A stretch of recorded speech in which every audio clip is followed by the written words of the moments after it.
Hey guys, Meteorologist Chris Tomer here with this afternoon mountain weather update. My first stop, Kirkwood. I showed you this camera yesterday.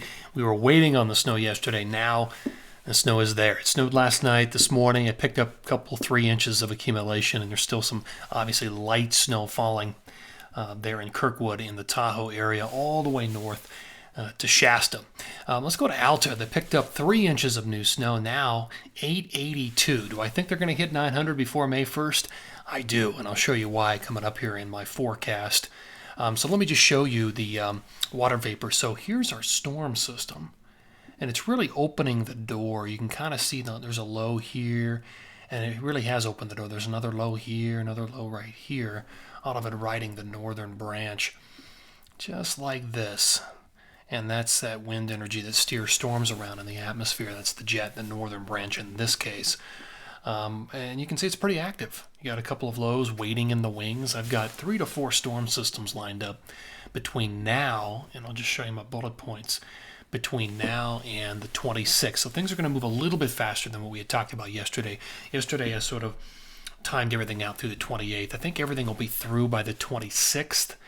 And then we'll have a high pressure ridge build into the Intermountain West through about May 1st. And I say the Intermountain West like the Intermountain Rockies. There may be some lower pressures along the west coast. So we'll look at that as well coming up. And then I'm also going to do a few projected meltout dates for some more well-known places in Colorado. So we'll look at those projections coming up here in just a few minutes. Let me show you the forecast jet stream on 427. This gives you a definite idea of what I was talking about. So by the 26th, that final low moves through, and look at the ridging in the northern branch of the jet here across the west. There might be some lower pressures off the west coast. You can see a little bit of a dip there, but for the most part, the Intermountain West is high and dry on the 27th, 28th, and probably 29th, and into May 1st as well. But that's the way it looks right now on the 27th.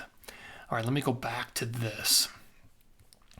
Here's my blog. I wrote about all this morning, christomer.com, projected meltout dates, 4 storm systems, 3 to 4. And this morning it looked like through 428, but this afternoon it looks like 426. All right, I always look at these this time of the year, the forecast freezing levels. This can be very helpful if you're a backcountry skier, if you're a mountaineer. This time of the year with the freeze-thaw cycle, the post-holing can be a real nightmare.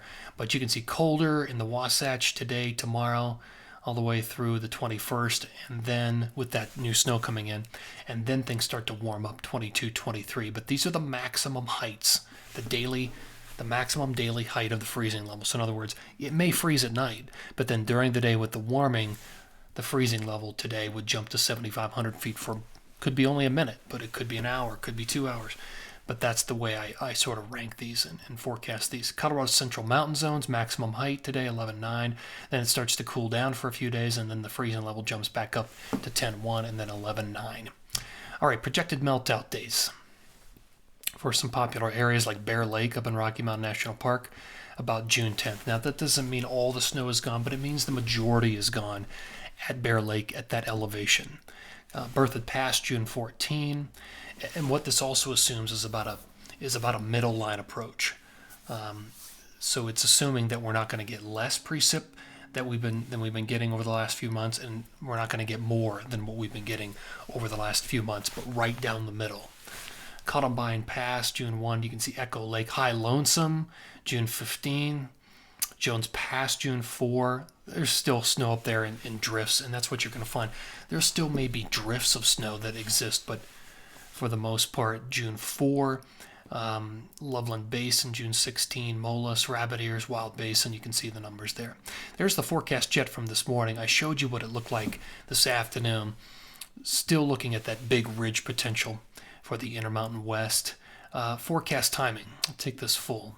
Forecast radar and satellite. So by Wednesday morning, still some leftover snow. Montana, Wyoming, Colorado into the 20th. Here comes the next storm system into 21, into the Pacific Northwest. That's the main trajectory. And then that blows snow down through the Intermountain West. There's Sunday the 23rd, next storm system coming in.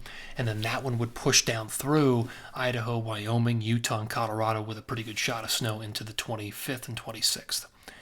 All right. I did do a breakout for Alta. You can see what I'm thinking. 6, 7, 8, 9, 10, 13, 12 to 15 inches, somewhere in there through the 24th. So yeah, I think that 900 inches is definitely possible, if not probable, at this point. All right, forecast totals from this morning. Let me just show you what I'm thinking this afternoon. All right, so the rest of today through the 20th, 3 to 6 in the Tetons, 9 up in Big Sky, and about 2 to 8 in Colorado through the 20th. Here's period 2. 21 through 27 will be big for Colorado, assuming we get that trajectory from the jet. That storm on the 24, 25, 26 timeline could develop into a nice area of low pressure in southern Colorado, and then that's what would help to really fluff up these big numbers. But another 6 to 7 for the Wasatch, another 5 to 6 for the Teton. So things are looking good. Again, that's 421 through 427. All right, guys, thanks for tuning in here. Always appreciate it. Take care.